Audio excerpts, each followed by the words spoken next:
Hi, my name is Jessica Diaz, and I'm a part of the Carrie Film team. And today I come to share my testimony of how Mary interceded in my life.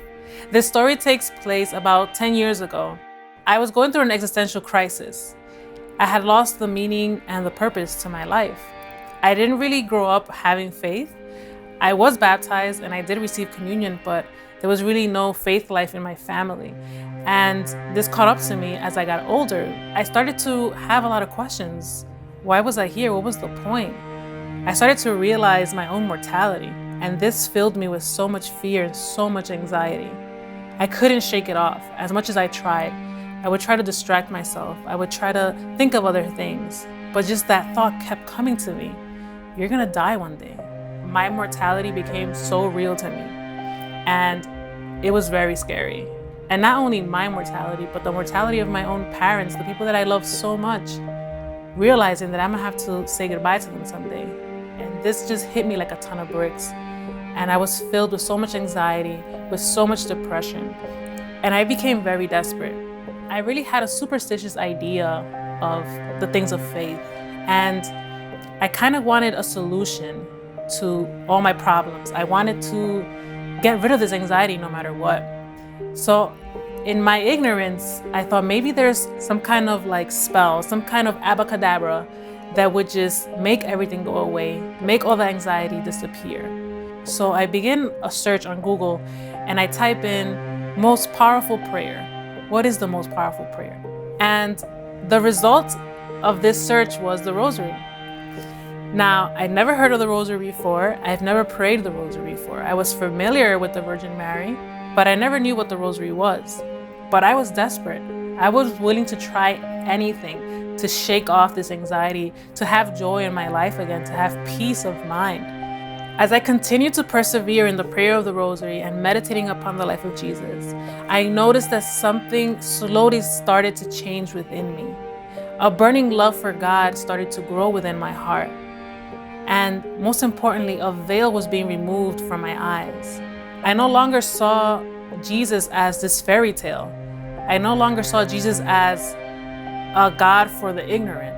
When the veil was removed from my eyes, that I was finally able to see that Jesus was the Son of God, that Jesus was alive, that Jesus died for my sins on a cross. That just completely changed everything in my life, because now I knew that I was created by a loving God, that I wasn't just here to suffer and die, and that was the end of Jessica.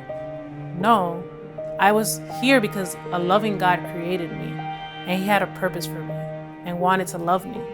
And upon this veil being removed from my eyes and realizing who Jesus was and realizing who God the Father was, I just wanted to draw near to the church. I wanted to go back to the sacraments. I wanted to have God in my life in every way that I could.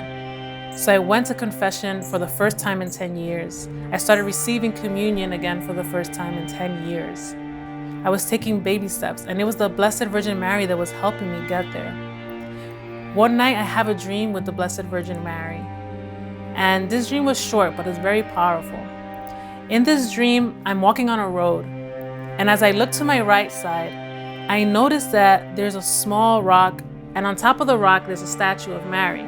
So in the dream, I'm excited to see that it's an image of the Virgin Mary. And I exclaim, oh, it's the Virgin Mary, wow. And I'm just looking at her. And I continue to stare at her, just kind of contemplating it, just admiring the beauty. And suddenly, a voice comes out of the statue, and it says to me, 1917, this will happen. As many of you might have experienced, you wake up from a dream sometimes and you just completely forget everything you dreamt about. When I wake up from this dream, I don't want to forget anything, especially the numbers that she gave me.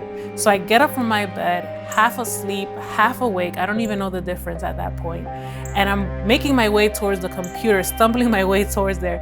And with every step that I take, I'm repeating those numbers, 1917, 1917, 1917, all the way to the living room where the computer was. When I finally reach the computer and I'm standing in front of the blank Google search, I don't know what I'm gonna type in. What exactly am I gonna search for? But I just decide to give it a shot, and I just type in what I was told in the dream. I put in 1917, and then I added the words Virgin Mary. What comes up as a result was Our Lady of Fatima, who appeared to the 3 children in the year 1917. I was blown away because, as I said before, I had no knowledge of the rosary. I never heard of Our Lady of Fatima, and much less the year that she appeared. To me, it was just confirmation that our Blessed Mother is always drawing us near to her Son. When I realized what the Virgin Mary said in that apparition, how she told us to repent, how she told us to go back to her Son, to pray the rosary every day, and even warned us of the things that would come in the future. This was all confirmation to me that Mary was interceding for us, for me, and that she wanted to draw us nearer to her Son. Have the confidence to go to Mary and not be afraid. She will never take you away from Jesus. On the contrary, she's only going to bring you closer to him.